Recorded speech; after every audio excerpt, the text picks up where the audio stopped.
Hello, and thank you for joining us this evening. And welcome to the very first episode in the all-new Ask the Expert series. It's a Q&A brought to you by the Irish Family History Centre in partnership with Tourism Ireland. I'm Fiona Fitzsimons. I'm a historian and genealogist.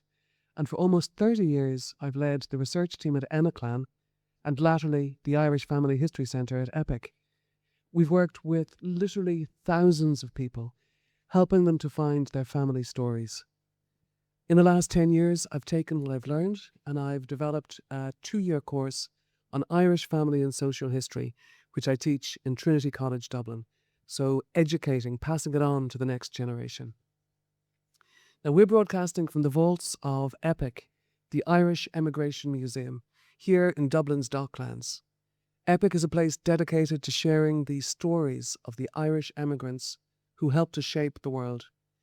But it's also the home of the Irish Family History Centre. The centre is at the very heart of EPIC. We're dedicated to finding the individual stories of the people that make up our diaspora. Now, we plan to bring you this Q&A on the first Thursday of every month for the duration of the summer. Perhaps longer if you like it. You'll find more details of our socials on EPIC's social channels in the coming weeks, and you can find links to those in the show notes below. If you're tuning in on the EPIC YouTube channel, please do like and subscribe. These things matter. Now, you can also follow Tourism Ireland's Family History Facebook page for updates and for more information. The Irish Family History Centre offers a range of services for those who are interested in Irish family history. We have consultations when you're getting started or perhaps when you've hit a brick wall. We have research packages and research projects, and we can even take on citizenship inquiries. We have a range of services you can look at these services on epicchq.com for whatever stage of the family history journey that you find yourself on. For tonight's Q&A session, these are the rules of engagement. We have built this session around your questions, and we have prioritized questions that are broadly relevant to all research. The idea being that the answers help not only the person who sent in the question, but also the wider community of researchers. Now, something we often say among ourselves, we don't have a magic wand, we don't have magic records, but what we can do is we can recommend the next steps in your research. We can point you towards the sources where you're likely to find an answer, and we can share the methods that we use as professional genealogists to get results. As I said, we've taken questions which were sent in advance, and we will do our best to follow up on any questions we don't get to during this broadcast. So please, if you're getting in touch, do include a contact email that we can get back to you at. Now, I'm joined today by two expert genealogists, two of my favourite people from the Irish Family History Centre. Declan Brady is a professional historian, a genealogist and educator. Declan teaches in Maynooth University, and he's been with us here in the Family History Centre for 10 years. Yes. Don't look so chuffed by that, Declan. His key specialisations are local government and 19th and 20th century records. And also I'm joined by Ciara Hall. Ciara holds a PhD in medical genetics. She previously worked as a medical researcher. Ciara retrained in family history. She completed the excellent Masters in History of Family taught at UL, University of Limerick. Big shout out to Rachel Murphy, who I know has a particular graw for the subject. Ciara specialises in combining traditional family history research and genetic genealogy. So we're going to start today with a question from Jennifer L. Jennifer didn't give us a location. It came into us from Facebook. If somebody is just starting their genealogy journey, where do you suggest they start the research? And I'm going to put this into your court, definitely. Thank you for that, Fiona. Well, if you're starting your genealogy journey, you start at home. You start with whatever information is within the family, and you look at what material you might have at home. There could be letters, there could be correspondence, there could be certificates, there could be, in terms of birth records, marriage records, there could be information in relation to uh, even sort of cemetery receipts, that kind of thing. There's often old photographs. Most old photographs will have names on the back. If you have a photograph, take it out of the frame. There could be Right. something written on the back of it. There could be dates. There could be names of who is in it. And even if that's not on it, you might actually have a stamp or an embossed address of who the photographer took it. That's ingenious. And that's something that will tell you, because in the 19th century, people didn't travel too far. So you have an idea of where somebody was. Even when you're looking at the photographs, I have over the years become a little bit of an expert. I wouldn't say a big expert, but a little bit of an expert in hen knots and how long skirts are, shoes, and with hair studs. But again, be a little bit careful, because we're going to get to a certain age. They land on a hairstyle, they learn, and they don't change it. So there are some Victorian hairstyles. There are some Doherty curling to see bustles. You see how hair held up by. You look 1920s, skirts start to get shorter. So there's always little clues in things like that. They're always within family. A historian or an archivist of the family lore, the family cows, but also usually of a lot of the family records. The family archivist. And the family archivist. And talk to them. Don't kind of just jump into one of the websites straight off, because you can end up trying to swim against the tide. The other thing is, do write down what you have. A lot of us, the problem we have is when we start to think about this, it's after somebody has passed away and we haven't asked them. And then we're trying to find out, who should we be talking to? So there may still be people who have talked to them. I had learned a valuable lesson. I interviewed my grandmother about 25 years ago when she was in her late 80s. And I was fascinated by what she told me. But I didn't write it all down. And I learned the hard way. And I had to go back over it. Now, most of the time, it's usually at a funeral when this type of thing comes up. Funerals are great places to actually find new stories from your family history. They are. But don't whip out a tape recorder or a phone on record or a notebook. Talk to people. Take a mental note of what it was, and then meet up afterwards. Be sensitive. And find out. Be sensitive, because, and remember at the funeral as well, you're going to get things like, Uncle Joe was 89. No, he wasn't. He was 86 because he told me. So there'll always be little things like looking at a range of dates. But when you do start looking at records, start with your parents. Now that's difficult because your parents will, in many cases, still be alive, and their records will be so recent, so you mightn't have an awful lot. Then your grandparents, your great-grandparents, your great-great-grandparents. Start with the family you know most about, because you'll build up confidence through the records, and you'll identify things as you go through them. Census records are the best place to start, because census records show more than one generation, sometimes 3 generations in the same record. And if I have somebody in a census record age 27, and I go back 20 years, I'll have them at age 7. And who are they likely to be living with at age 7?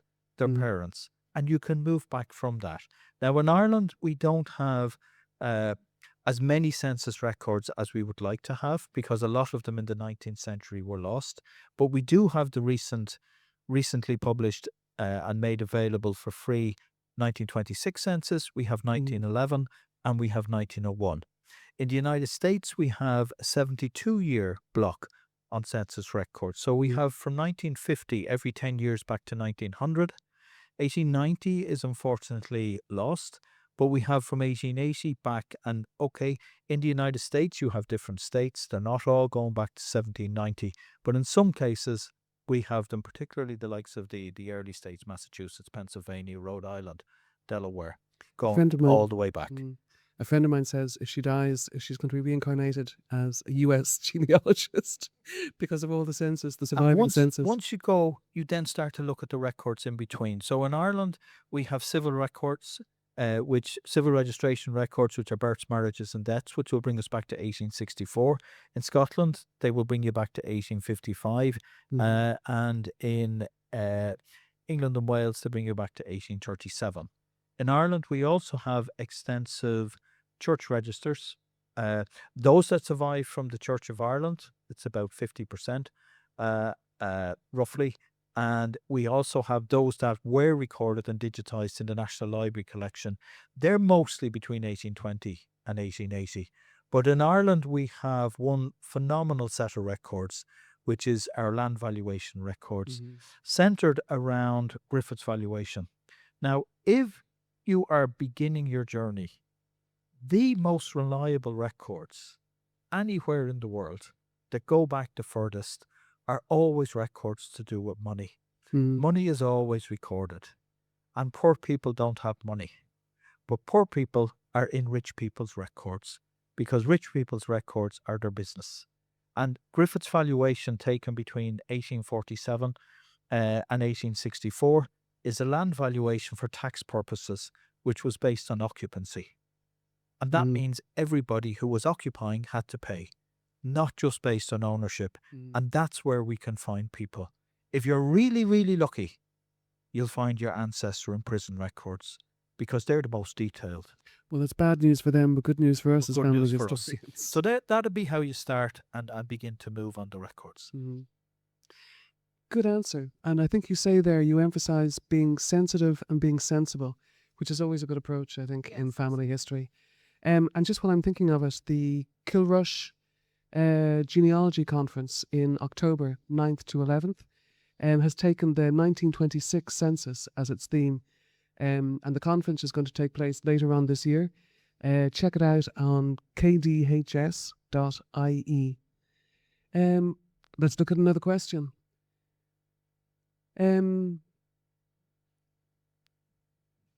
Okay, so let me see. Okay, I think this question is, how do we search the 1926 census if transcription errors mean that the name or the age or the birthplace isn't appearing correctly in the online census?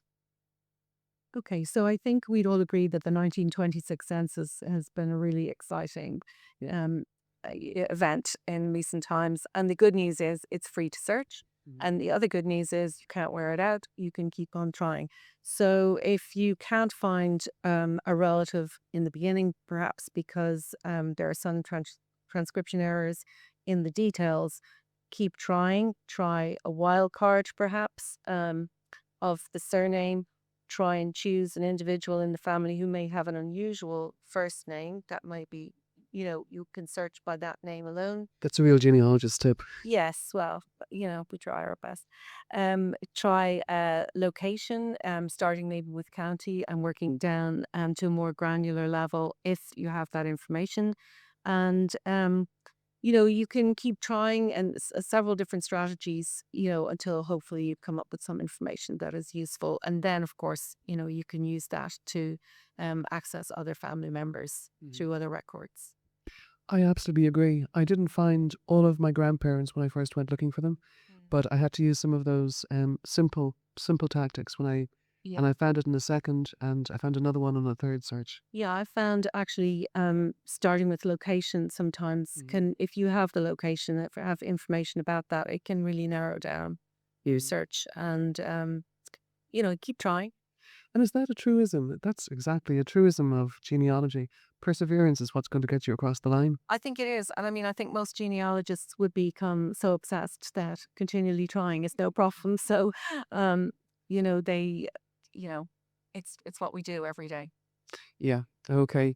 We've earned our spurs as experts, I think. Maybe. Okay, let's jump on to another question. How can I identify parents and siblings of an ancestor when all I have is a marriage certificate and the father's name? Well, if you take civil records in Ireland and Britain, they would just have the father's name on a marriage record. But you'll often have the name or the age of both parties to the marriage, the groom and the bride. And you'll have where the marriage took place. And if the marriage took place in a church, then you can go, particularly if it's a Catholic church, you can look for the marriage in the church registers. And Catholic church registers will often have both the parents of the bride and the groom. You can also look at who are the witnesses. And if the witnesses have the same surnames, they may be related. Because you know roughly the age that somebody is. Now, in a lot of the marriage records, they might not give the exact age. They might give that somebody's a minor, which means they're under 21, or of full age, which means they're over 21.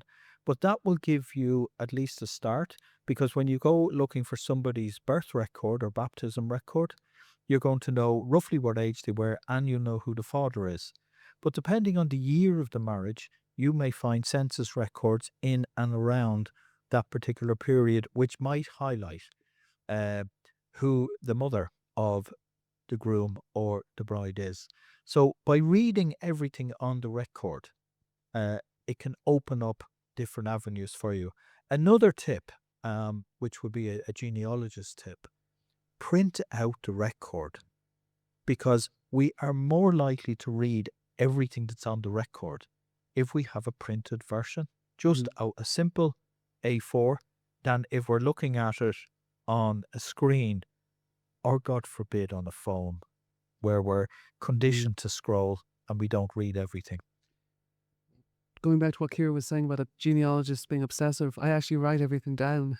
Printing it out isn't enough for me. Can we have another question? Okay, next question. How do I trace Irish ancestors when surnames have multiple spellings or phonetic variations? Well, Terry coming in on Facebook, and this is again one for Declan. Yeah. Well, most records that when we look back, particularly with names, surnames in particular, can have multiple spelling variants. So the further back we go, the greater the illiteracy, where people don't know how to spell their name. And then you have phonetic spelling. And then you have Gaelic to English and English to Gaelic. And from the mid-18th century into the 19th century, there was a deliberate policy of Anglicisation of Irish names. To give you an example, there's not that many O'Sullivans in Griffith's valuation, but there's a hell of a lot of Sullivans because the O is deliberately dropped. So you need to look at all the spelling variants that are there. But if we went back to something like that Kira was talking about earlier, you look at a more unusual name. So if you have an unusual name, you would look at that. Often you will find if somebody comes to the United States or Canada, you'll find that there's a phonetic spelling. So for instance, R-A-I-G-H, A-I-L-L-A-I-G-H is O'Reilly in Gaelic in Ireland, and it's the long spelling version. In Ireland, R-E-I-L-L-Y is the most common spelling, but in the United States, the more simplified phonetic R-I-L-E-Y, they are all the same name. It depends on who you are looking at. So you would look at everything in terms of all the names, but there are other things that will be more reliable identifiers than just a name. If somebody's a blacksmith, they're likely to always be a blacksmith. Yeah. And his father's likely to be a blacksmith. And his son is likely to be a blacksmith. Hereditary jobs, yeah. And if somebody is a tailor in one record and you come across what looks like him in another record and he's a docker, well, tailors and dockers don't have the same skill set. So there's always going to be little things. And then you tag people. And you tag people with other people, connections in their lives. So you know who's married to who. You also have, in terms of name variants, not just surnames. So Peggy and Margaret are the same name. Now, we all know the more common names like Jack for John and Andy for Andrew and Bill for William. But Delia for Bridget is one that isn't as commonly known.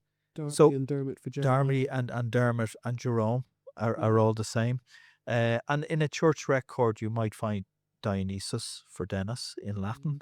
But you look at ranges of names, you look at ranges of spellings in the same way that you look at ranges of dates. And it's also the case that most of their subscription websites, like Ancestry and Find My Past, they'll use Soundex. Like, in a sense, when you pay your subscription, that's one of the bells and whistles that you're getting. So in a way, this is more of a problem when we're dealing with, say, records produced by a county library or archive or by the National Archives, where they don't necessarily have that same, those extras, and they're literally just transcribing as they see. Yeah, so proceed with caution, I think. I think so, and just keep trying various, some, as you say, some sites are less tolerant of, name variations, and so they won't pick them up than others. So maybe you just have to try a few times and just see, are you getting a range of names on your search outcomes? And if you're not, then maybe you need to try some other variants in the actual search itself. Yeah, and as Declan said, the most common name change is dropping the O or the Mac from your name And losing vowels. and losing vowels. We have so many of them in Irish, and so many awkward GH sounds and BH sounds. Okay, let's go for another question. How do I identify the original Irish surname when names were altered after emigration or recorded phonetically in England or America? It's very much the same name, but you will have Irish versions of a lot of the names. So my surname is Brady, and in Gaelic it's O'Brodick, and that is related to Grady and O'Grady and MacBrodick and O'Brodick. So when you look at names that are changing, they're going to sound roughly the same. But again, you're looking at what are the other pieces of information in the record that you're not relying just on the spelling of the name. Somebody's wife, somebody's children, and how something might change and how it changes. And sometimes the Mac is dropped to sound less Irish. So I think the best example would be if you look at names changing and you're looking at origins and what the original names is. Smith is derived from a medieval blacksmith in England. Herr Schmidt, who lives in Illinois, is from a German blacksmith. The Irish for a blacksmith is Gowan, Gabhann. So McGowan. MacGowan is the son of the blacksmith, which phonetically is McGowan, McGowan. But there are some who don't want to sound that Irish, so they've changed it to McGowan, MAGOWEN. All of them are valid. You need to look at all of them. But John Grenham's website has a very, very good link from the anglicised or phonetic, sometimes spellings, to what the original Irish names were. The other one that would jump out like that is Brannock and Walsh, which is the Gaelic for Walsh. And then Brennock and Branna are all variants of that. So there are ways of and websites that will allow you to go back through that. Loganum is the other one that is excellent for looking at name origins As Irish place names. and Irish place names. I think it's worth keeping in mind as well that spelling is probably a recent obsessed, whereas it's probably the first casualty of Irish genealogy. And just not to get too hung up. If it sounds like the name you're looking for, you're probably on the right track, or at least it's a good clue. Okay, that's good advice for both. Another question, please. U.S. records give conflicting information on parents' names. What is the best way to verify the correct family origins in Ireland for emigrants in the 1880s? Ciara, I think you're going to talk a little bit about reverse genealogy. Yes, so I think we spend a lot of time looking at records in the US trying to find, information that will bring us back to Ireland. And we do see a lot of information that will, even change from one census return to another, differences in spellings, probably because the person filling out the form was listening phonetically and not taking exact spellings. So we would look at that and basically try to combine names, for example, look at the surnames of children, just to identify the records in the United States, and then determine what's the best way to work back. If we find somebody has been born in Ireland and has children who are born in Ireland, at least we're looking for a group who may have travelled together, or that can be found in the records in Ireland. And I think that keeping an open mind, as Declan has said, on spellings, ages, and things like that, but just to keep in mind a kind of a combining of names when you're searching, so that you're looking for groups rather than individuals, maybe. And in a sense, what you're saying is, if you actually take that kind of variance, the varying ages, that gives you research parameters to work within. It does. It gives you Yeah. it gives you research parameters, and it gives you kind of a ladder back or a bridge back maybe to Ireland, where you're looking for a group of people, at working back as to where they were born, and trying to give you some indication of maybe baptismal records and that marriage records in Ireland. And the kind of records you'd use would be things like the US Census, because they're Yes. census rich. Yes. We're census poor. Yes. You would use things like newspapers. You'd use newspapers, birth, marriage, and death records in the United States. Also, perhaps looking for the parents of immigrants, which may not be available if they had stayed in Ireland. And to use all the resources and the records that are in their new home, and try to gain a picture of the family, and then work back. Church records I found were good. When we were tracing Bruce Springsteen, Okay. Beth Epstein, who was the state archivist in New Jersey, helped me to get church records, and they showed that the father was Christopher. So suddenly we were able to actually disambiguate. We were able to separate him out from all his doppelgangers, and we knew the family we were looking for in Kildare. Okay. And I remember too, when we were working with the Biden family in 2016. We had 9 weeks, and we spent the first of those 4 weeks doing reverse genealogy in upstate New York. Right. And I remember spending a lot of time in graveyards, and it soon became quite clear that when you looked at the tombstones, almost everyone in the gravestone, the place on the gravestone that was commemorated, were 2 parishes in the Cooley Peninsula. So suddenly we knew this is chain migration, and this is where this family is coming from. Yeah, and I think it's really important to look at all the records, because you never know in which record you're going to find that little nugget that will bring you back to Ireland. Because I remember finding in one of the census returns, just County Tyrone was the point of origin of a particular individual. I mean, that is the difference between being able to find that person in Ireland and, looking throughout the whole country. Absolutely, yeah. That's really good advice. Yeah. I should follow it myself sometimes. Can we have another question, please? Okay, does the surname Fitzpatrick specifically connect to County Laois? And this is coming in from Michael A. in San Leandro in California. That's a great question. I trained originally as a medievalist, so I love questions like this. And the simple answer, Michael, is absolutely yes.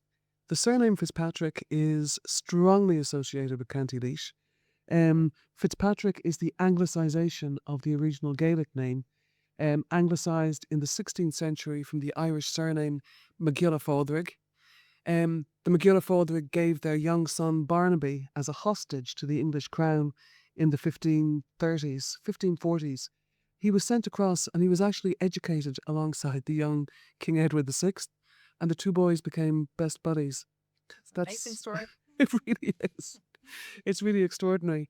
Now, the thing about the MacGilla Pádraig family, the name, they are a Gaelic lordly family, and you can trace the family back more than 1,000 years to the eponymous ancestor who was alive in the 970s. And he's the man that the surname derives from. But here's the thing about Irish family history that many people don't know. When you find an Irish name like that, you can usually trace it back to the beginning of the surname, and that will be anywhere from the 10th to the 13th century.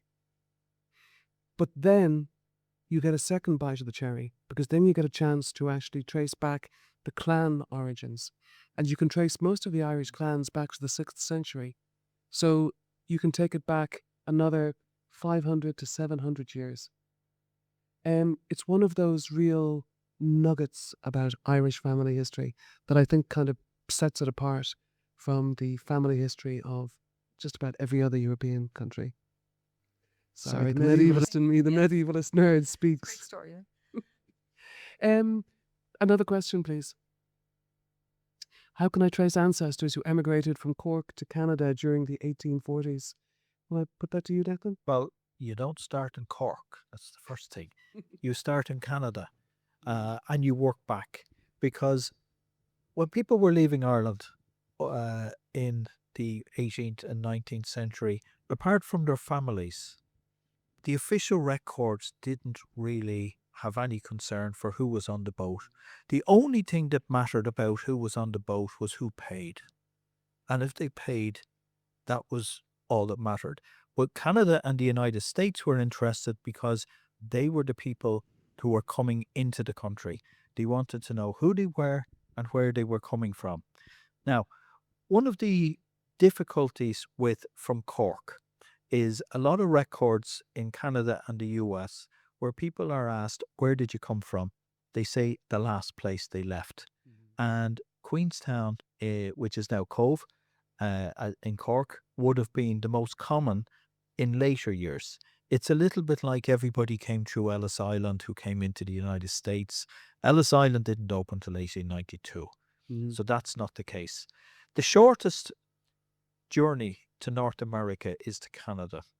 And from the 18th century, we had people who were part of fishing fleets going to Newfoundland. They were among the earliest settlers. But the shortest journey into the United States and into Canada is via the St. Lawrence and into Quebec. During the famine, the largest graveyard, the largest famine cemetery outside of Ireland is in Groseal, an island just outside of Quebec. And you have to differentiate in the 1840s between people who were pre-famine, where there was a lot of land clearance, and those who were during the famine. Now, because it's the shortest, it's the cheapest. And that was ideal for people who were fleeing the famine. But at the end of 1847, there were so many migrants from Ireland who were carrying diseases associated with malnutrition and were landing. The Groseal was I can't remember the word for it now, but it was an inoculation station, or they were kept there until they were free of disease. But at the end of 1847, because the numbers were so great, and among some of them that travelled on to places like Toronto, there was often riots because they didn't want migrants coming who were poor, who were in many cases emaciated, and who were carrying disease, and who would drive down wages. So they put tariffs on some of the boats coming in from Ireland. So you start in Canada, and one of the best places to start if you're beginning is look at Family Search, the Church of Latter-day Saints site, and they have a wonderful portal page. And that portal page, you can break down records of immigration and passenger lists by province and by the state of Canada. And you can do the same for the United States. And that is one of the best places to start. There are a significant amount of records in relation to people coming in. If you look at a census record from the 1851, 1861, 1871 census, that might give an indication of when somebody came. If somebody is naturalized and takes out citizenship in Canada, that will often give exactly when they came. I would not be inclined to look at shipping lists and passenger lists in the first instance, because at this time they can often be quite vague in terms of ages and in terms of names. I would want a little bit of qualifying information, because how many John Murphys? Well, that's true, but I went think over. the Library and Archives of Canada But have they're very several good. records, yeah, and they have passenger lists before 1865. That'd be my starting point. My starting point would be to try and get a little bit more information from the census, which is easier, so that I have a little bit of qualification. I give you the best example is if a husband and wife travelled with 3 children and you found out that they were all born in Ireland and then they had 2 other children in Canada, well, then you know which 3 were born in That's Ireland, true. and you would be expecting 5 people together Mhm. rather than an individual. When you're looking at families, you can go straight to Mhm. some of the shipping records, but when you're looking at individuals, Mhm. it can be a little bit more challenging. And it doesn't matter whether you have 300 or just 2. 2 is one too many to Mhm. know which one is which. But that is how I would look at passenger lists and ship records. I would qualify them first Mhm. and then look for them. But the French National Archives, or not the French National Archives, the Canadian National Canadian, Archives, this is me thinking in Quebecois at the moment, but the Canadian National Archives have phenomenal records in Mm. terms of who was coming in. And I might add that the Canadian records are probably among the best because they ask the questions that US records ask Mhm. and they ask the questions that European records ask. So they actually have both. They ask ethnicity records and they ask religious records as well. Mhm. And just following on from what you say, they actually separate out their own records. So they have pre-1865, and then they have 1865 to 1930. And those were available on the Library and Archive Service of Canada. So LAC, if you Google LAC, it'll bring you straight there. LAC and passenger records. And really, in a way, what we're talking about there is, again, reverse genealogy. That, yeah, you use the records, you draw up a profile, because there's more evidence for the family in the host country sometimes. So before you even begin doing research back in Ireland, you try and document what you can in a country where there's a better survival of records. Yes. That's what we're always dealing with, I think, in Ireland, the poor survival of records. Yeah. Okay, let's jump on to another question, please. Which ports did Irish emigrants typically use when travelling to England during the famine period? Well, I was going to take that because most of those that go to England during the famine period are from the East Coast. Mm. Most from Munster and the West Coast would go to North America. So during the famine period, you are mostly looking at small wooden sailing ships, Mhm. which means they can go from almost anywhere to almost anywhere. So you're looking at the big ports to the west, being Derry, Londonderry, and Queenstown Cove. But on the east coast, you have Kingstown, you have Dublin, you have Drogheda, you have Newry, you have Belfast, and Waterford and Wexford. Well, of course, you And- actually have transatlantic ships going out of Waterford, Wexford. And they're all going from there Yeah. as well. But And mostly the the East Biden Coast. family travelled from Newry. Have you seen the size of the port in Newry?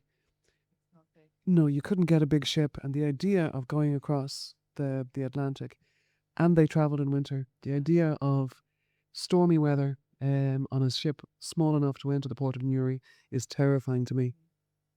And again, into England, you're looking at predominantly Glasgow, Liverpool, and Bristol in that period. And the big problem for us is that Ireland to England would have been regarded as internal travel. So again, there's no records. So what do we do if we're tracing people? Famine emigrants? Well, then I suppose we're looking at the reverse genealogy again. We're into looking them at their destination, find them in the census records of wherever the destination was. And if there are records, I mean, obviously, as Declan has mentioned, some of the travel records or destination records are very poor unless they're traveling in a group. But if they are, it's always easier to find them. Okay. Poor union records as well sometimes if people arrive and they're on their uppers, as many of the famine emigrants would have been. Okay, let's jump on to another question. Oh, this is an interesting one. How can I trace Irish ancestors who emigrated to South Africa via St. Helena? And that's sent in by Charmaine L. in Shanghai. Kira, do you want to take that one? Okay, well, I think one of the best platforms to use for that would be Family Search, perhaps to look at the wiki page and narrow down the records to South Africa. look at also military records, because Mm. many of those who would have transited, I guess, from St. Helena would have been um, involved in the military in some way. I It was looking at the connected to Napoleon Bonaparte, wasn't he in exile there? yes, I think that's where he died. Yeah. So I always think of it as a military outpost. Yeah.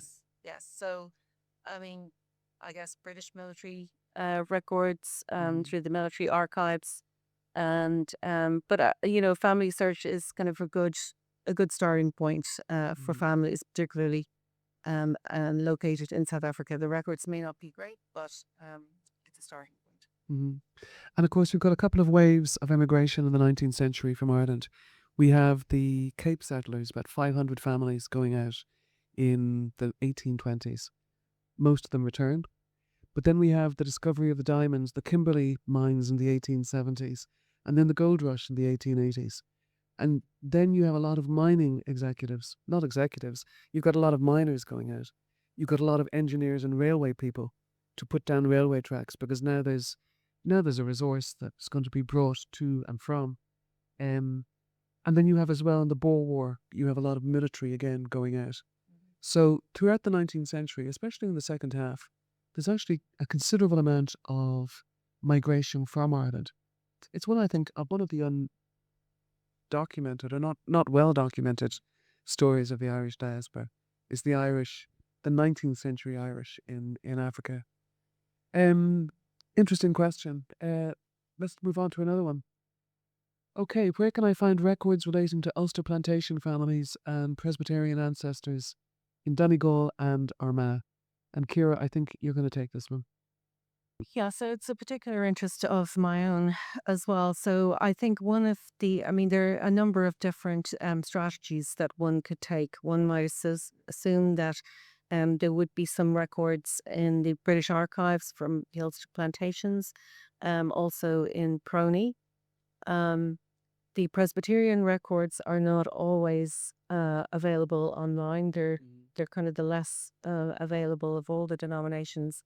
So Prony again is another uh, a source for that, but also the perhaps contacting the Presbyterian Historical Society, looking at what resources they may have, not only for Donegal and Armagh, but probably most of those records. Some of the the sort of family events may have occurred in Church of Ireland establishments. So sometimes worth looking through Ancestry, Find My Past. Can we tease that out a little bit?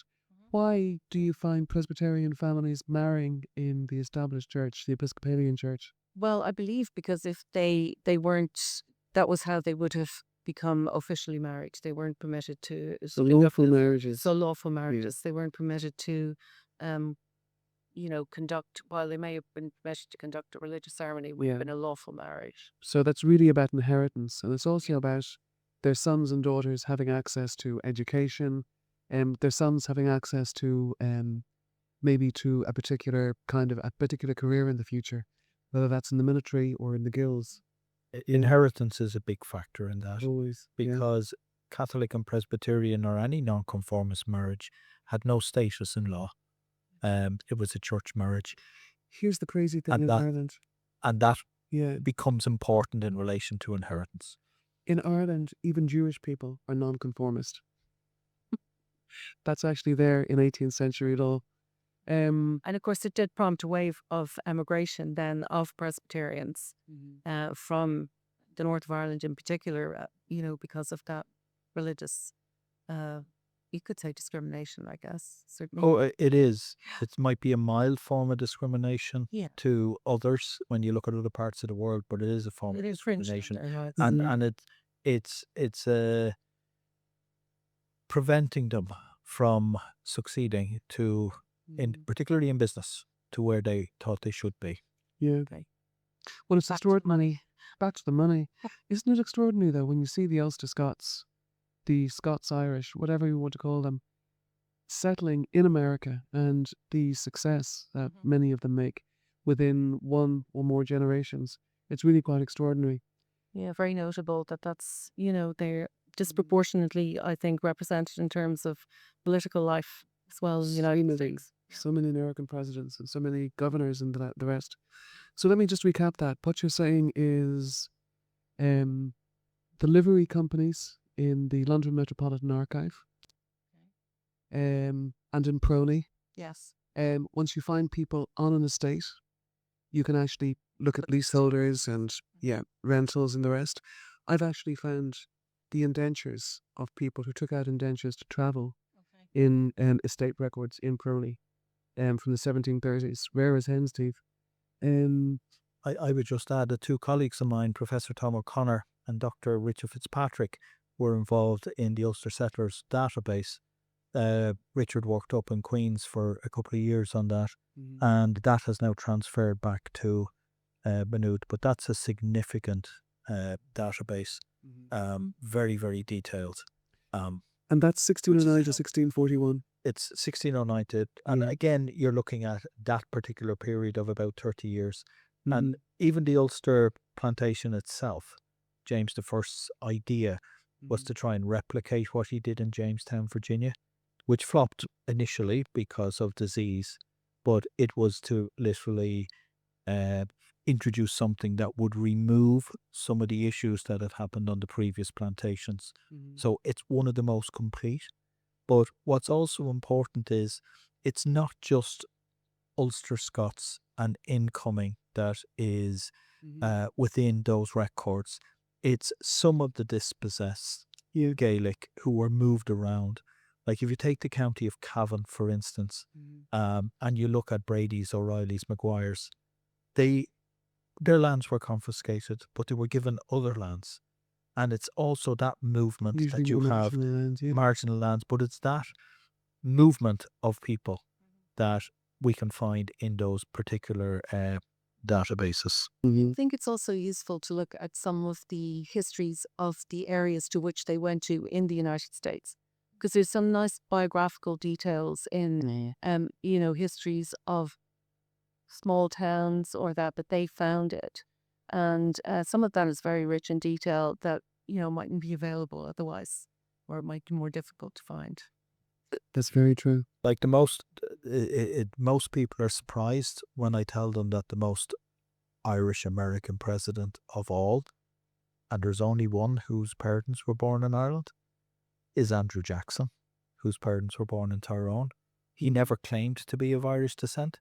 The answer is always JFK as being the most Irish, but if you were to look at it just purely on recency, North Carolina, South Carolina, Georgia are where most of the Ulster Scots settled, and along the Appalachian Trail, particularly East Kentucky, East Tennessee. And they weren't just nonconformist in, to use the Episcopalian term, in their religion.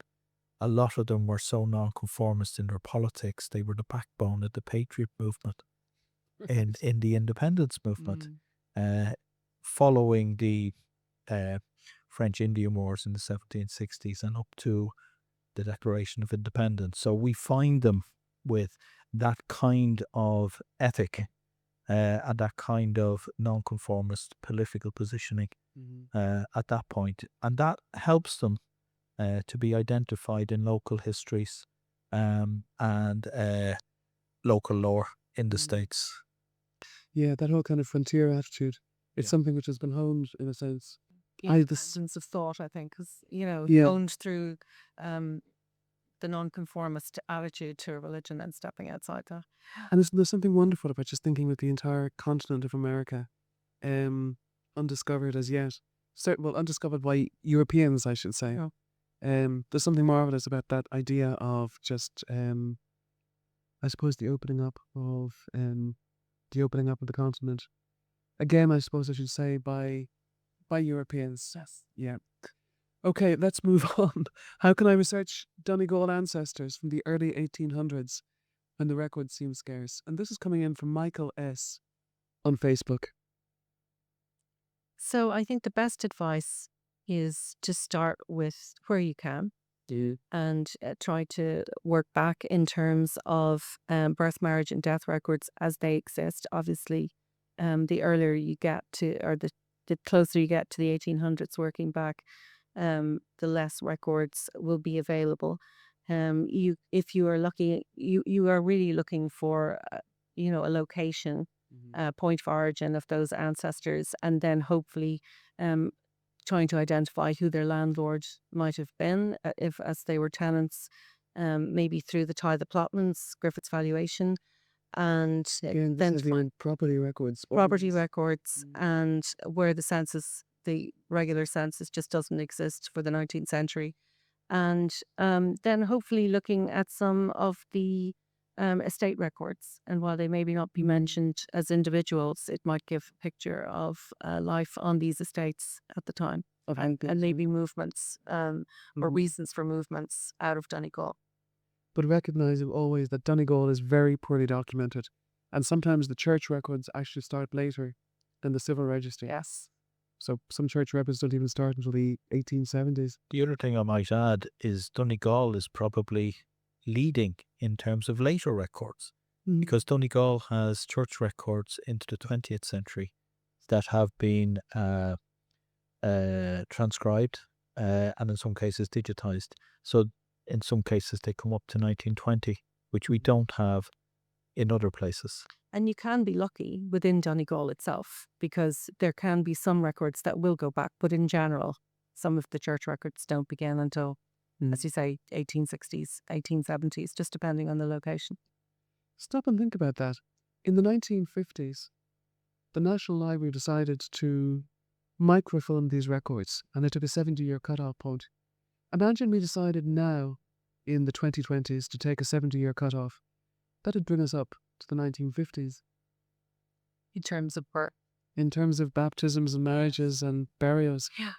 Maybe it's time for a new parish register project. You never know. And of course, I would recommend, one other way to do that would be to look at the death records and to see, does it make any sense in terms of when they were born, and try to estimate ages on that. And that can be, one way to track families. So again, reverse genealogy. I'm always reminded, I was working on Finding Your Roots. It was then called Faces of America. This is the genealogy genetics program with Henry Louis Gates. And for the first episode of the first series, we were doing research on Meryl Streep and her ancestry as Donegal. And they were willing to throw money at this. And I had to stand my ground and say, no, there's absolutely no point, because there's no records here. There is nothing that I can go back and look at. And I hate turning down work, but it was one of those things that you just couldn't go any further because the records didn't survive. Yeah. So Donegal, beautiful country, but a bit of a genealogical black hole. It can be. It can be. Thank God for Middle Pennsylvania, because if you look at Schuylkill and Carbon and Lackawanna and Lucerne and Wyoming, This is the train my Susquehanna, you have all coal mining areas, and almost all the migrants there have come from Donegal, Derry and Tyrone, because of the Philadelphia-London Derry shipping line. And the amount of information, if you're trying to get back to Donegal, that you can get from those sources in those counties, particularly county histories, and particularly looking at settlement clustering around certain mines. You can identify townlands and parishes that people might be from. Even if you haven't got the records in Donegal, you have something that is over in Pennsylvania that tells you where the people who went to a particular mine came from. It's like So there's always ways of thinking outside the box. It's like me looking at the graveyard and seeing that everybody came from the two parishes on the Cooley Peninsula. We get a lot of people in actually from, very small number of parishes within Donegal. And it'd be really interesting to gather all of their collective records. It would nearly, it would kind of repopulate some of the information or the lack of records that are there. And it could really generate, a picture and a kind of scaffold of information for some of those parishes for which there are no records in the 19th century for. Yeah. Okay. Let's look at another question. How much Irish Catholic parish and local history material has been digitized versus how much is only available?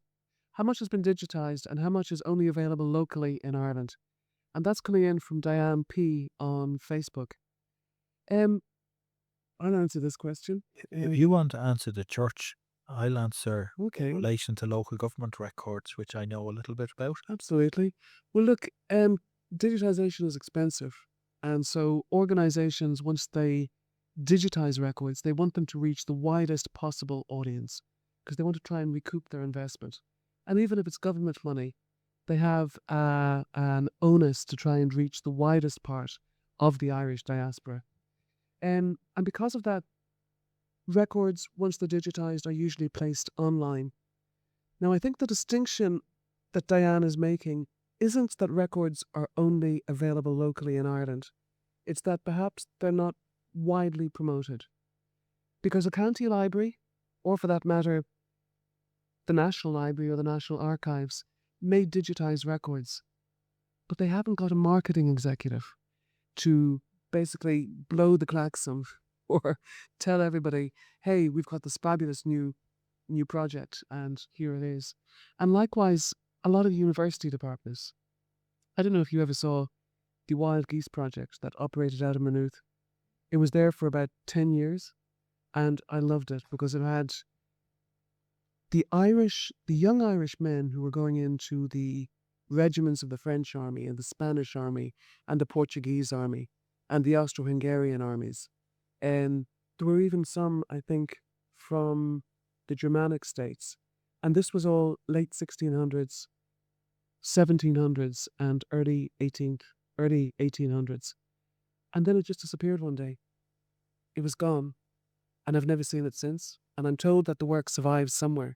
But that's a classic case of an academic of a university department who put time and effort into a project, saw it through, it's done, the money is spent, and then there isn't money to keep that service going. And I think there's actually quite a lot of that happening around university departments. I look at the work that Trinity did with the Down Survey project, which are the maps of the Down Survey from the mid 1600s. They document every person.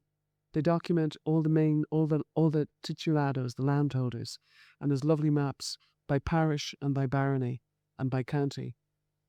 There's not a complete survival, but there's a very good survival. And David Brown, who's a friend and colleague in Trinity, was the mind behind that. We were involved, myself and Brian, in digitising the 1641 depositions. And again, it's not set up as well as it could be. There's no Soundex. So, I mean, take the 1926 census, the problems with transcription, court transcription, and write that large for a 17th century name. And again, there isn't money being invested by the university in actually maintaining those digital projects once they're done, once they're up. Sometimes you'll end up that they just become static. Mm. One of the growth areas in terms of records being made available and being digitized is local government records. And if we look at post the Act of Union, government in Ireland is local government. 1800s, just for... So when you say 1800, 1801 technically, you have Dublin Castle responsible for security and finance and the military. And everything else is a combination of county local government through the 19th century and a number of independent bodies, like, say, the Board of National Education, like the Poor Law Commissioners, like the Government Board, that the Department of Agriculture and Technical Instruction, that are operated at county level. So grand jury records, where they were responsible for the upkeep and maintenance and building of roads, of harbours, of prisons, in some cases of hospitals, certainly of asylums, courthouses, those records are increasingly being made available and in some cases digitized and put online. The ones that would stand out in particular would be the likes of Wicklow, the likes of Limerick, Louth as well. I don't remember every single one of them. I do remember I do know of one or two counties where nothing is up online, but I won't mention them. And the Poor Law Boards of Guardians that were set up in 1838 from the Poor Law Act, essentially in response to levels of poverty in Ireland. And there's two really, really excellent in 1833 and 1836 reports of levels of poverty throughout the country. They, after the famine, started to absorb the responsibilities of what we would now call local authorities. And they took on responsibility for sanitation, for health, for welfare. Like in Ireland, we'd no Department of Health or Department of Social Welfare till 1947. It was all administered through uh, local government. You had responsibility under the Burials Acts for graveyards. A lot of those are now being digitised That's a marvellous, and actually. put online. One of the big initiatives by local government is precisely to digitise the burial records. There's an understanding that that actually dovetails with roots tourism, and there's an understanding that people coming back, they want a place to go. So they want to visit, say, the village where their family were from, but they also want to maybe go to a graveyard and possibly find a grave and put flowers. I even got a call from somebody who is here in Ireland, whose mother wanted to find the grave of a child that died young and to erect a gravestone. And that came from somebody who's actually involved in the history and heritage area. He didn't know where to look, so he thought, I know her. And he came and he asked me. So those burial records are a fabulous resource.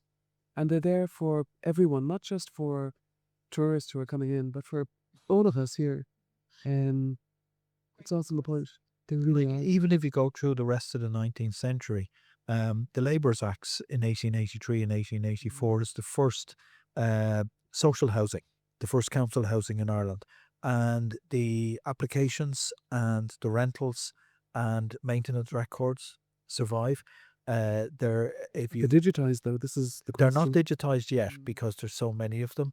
Then the Local Government Act in 1898 set up a two-tier system of county councils and rural district councils. So that gives you the opportunity to have two sets of records. And the Boards of Guardians still operated in terms of welfare and the workhouses below that.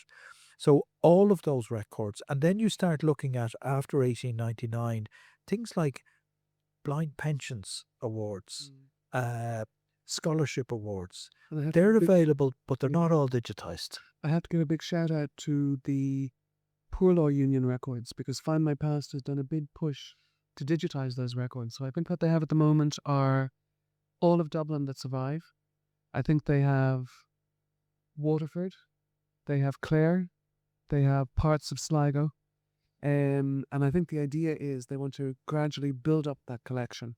So you have those local government records being much more accessible to all. Yes. Yeah.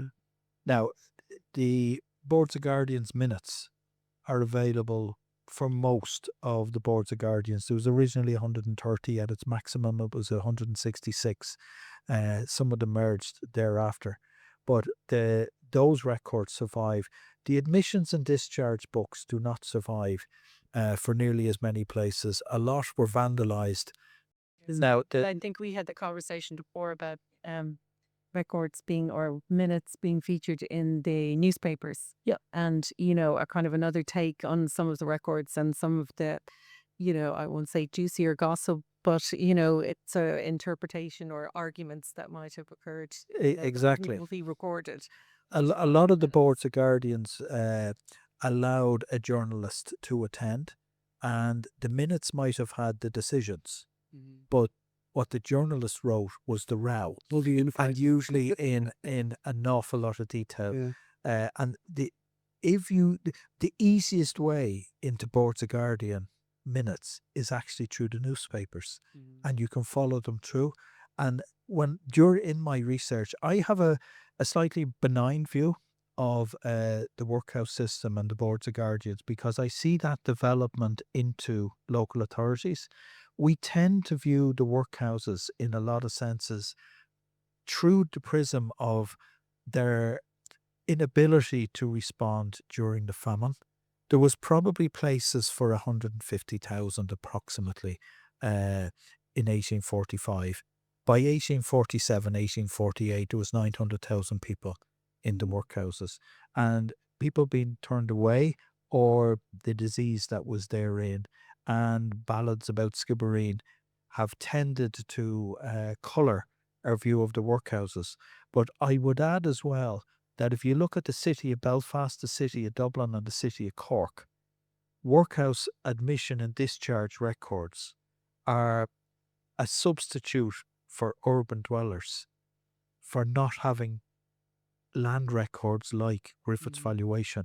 And when people knew how to use the system, particularly when from the 1850s they started including anybody who was hospitalised in the same registers as the workhouse itself, we can find urban dwellers who are in hospital, and they may only be in for a couple of days, but we can find them going in and out. So really valuable, and they are more or less related to and actually are local government records. Well, to summarise then, there are more records which are digitised, which aren't widely available. So check your county archive, check your county library, and check university departments to see what they may have done as projects, but they may not have made a big kerfuffle that here are these records, but they could very well be useful to your research. So do your own research to try and Yeah, round think up what you laterally, find. yeah, and imagine what might be there, because Okay, it just might be. good stuff. Let's move on to another question. Are local church records in places like Fermanagh still worth consulting in person? Who wants to answer that? Depends on where you're coming from. Mm-hmm. If you're coming from Melbourne, I would look online first. I suppose if you'll always look online first, but if you don't want to leave any stone unturned, you're going to go and visit the local repository of those records and check them out to make sure something hasn't been left off the online collection. Again, in a way, this comes back to the idea of a new project to capture the church records. I know from previous work that we've done with the government, we digitized the church records on irishgenealogy.ie. So for Dublin City and for Carlow and for Kerry. And I know that there are more earlier surviving registers in some of the parishes that weren't captured. I'd love a chance to go back and to try and capture that early material. So even before you begin to move forward after 1880, I'd love to actually capture, to kind of like a mopping up of everything that wasn't captured the first time around. And I think it is a reminder that we do, like, obviously the digital records are so useful and they just make life so much easier, but that there is material that hasn't been digitized and may not fit neatly into the categories that we're looking for, and might going in person to somewhere could uncover other records that are these.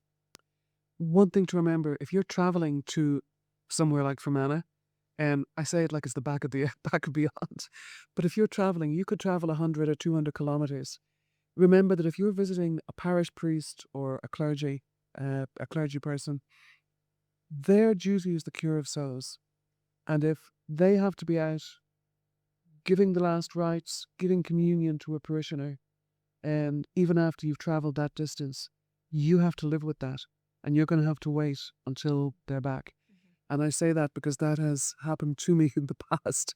And you just basically have to cool your jets and get your priorities right. Yeah. The records will still be there waiting for you. Exactly. Okay.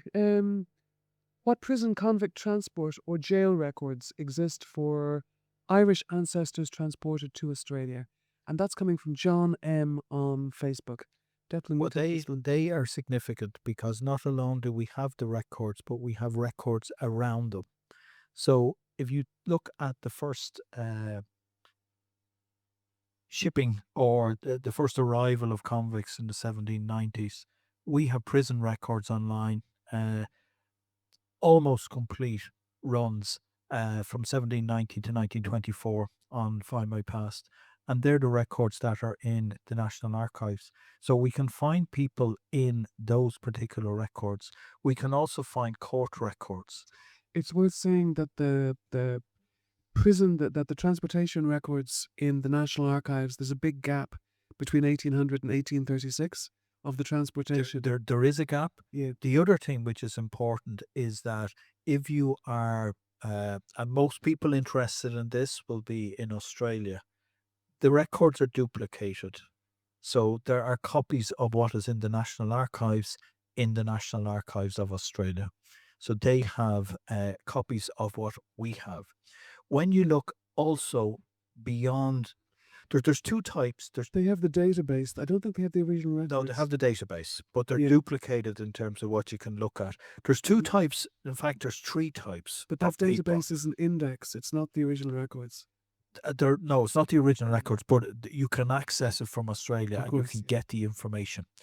There's three types of, there's common or garden criminals that are sent, and they are a labour source for the colony. You then have individual projects like the Earl Grey scheme, which was girls of childbearing age that were sent out during the famine. And then you have political prisoners, and the political prisoners tend to be Fenians. There are some from 1798, but mostly Fenians. And actually, it's only recently that the flag from the Catalpa went on display in Collins Barracks, commemorating the escape of 6 prisoners from Fremantle in 1876. And the story about the flag is that they were intercepted by a Royal Naval vessel, and the captain, who was from Boston, he wasn't Irish at all, hoisted the Stars and Stripes and said, if you fire on this ship, you're firing on a ship of flying under an American flag in international waters, and you take upon your head whatever you take on it. John Boyle O'Reilly had previously escaped, and they came up with that particular plan. So 6 did escape, but there's also the outrage records in the National Archives, which relate to all of that Fenian activity, particularly in the earlier 1860s. And at that stage, they're not really convicts. They are prisoners that are being sent to prisons, not convicts as such. But then when you look at Australia, the Australian Newspaper Archive Trove has phenomenal information in relation to people that might have been ex-convicts. Even just something as simple as there are notices in the newspapers in terms of who, what post you have that needs to be collected, and people that are on ticket of leave. So there's a massive amount of information. Those ticket of leaves are fantastic, and they're found as a collection on Ancestry. So you get the convicts, the convict records. You also have on Ancestry the First Fleet, the First, Second, and Third Fleet, in fact. You have the convicts arriving from 1806 right up until, is it 1859? I like to use Maybury's records of Irish convicts transported. It's a database, it's online, so very, very accessible. Again, a key methodology in family history is that the evidence is so slight, we have to really research all the records that survive. We're always looking, we're cross-referencing. Even if records are a duplicate set, sometimes you'll find an extra piece of evidence in one that you won't find in the other. So all of these records are the records that we use when we're actually tracing Irish families. I also like the prisoners' petitions. Often when a man has served his time, the family could send a petition asking to be reunited with a husband or a father, and you'll see an entire family getting transported. In one Who Do You Think You Are, we looked at Ray Martin, an Australian journalist, and his ancestor was a white boy. Now you can imagine a white boy, they're almost impossible to trace. They're a secret society. How do you trace a secret society? Well, with great trepidation, but it is possible.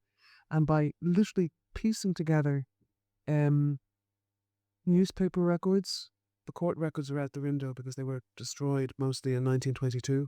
But newspaper records, land records, church records, some private letters, and then CSORP, the Chief Secretary Officer's registered papers.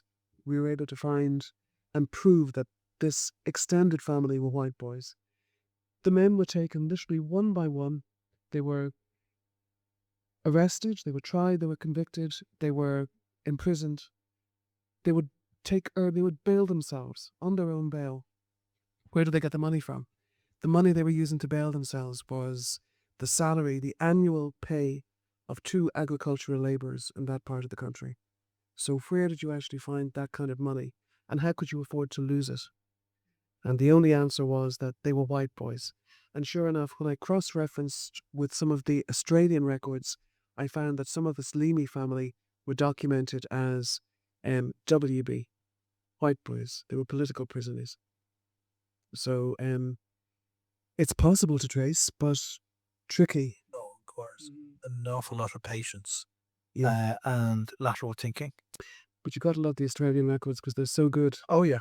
It's so complete. And I think this, what's also interesting is that some villages in Ireland are almost duplicated and transplanted to Australia. So there's numerous ways to kind of look at records and histories that have come down through the generations. So That's actually a lovely thing to finish on, actually, that idea of continuity. a duplicate diaspora,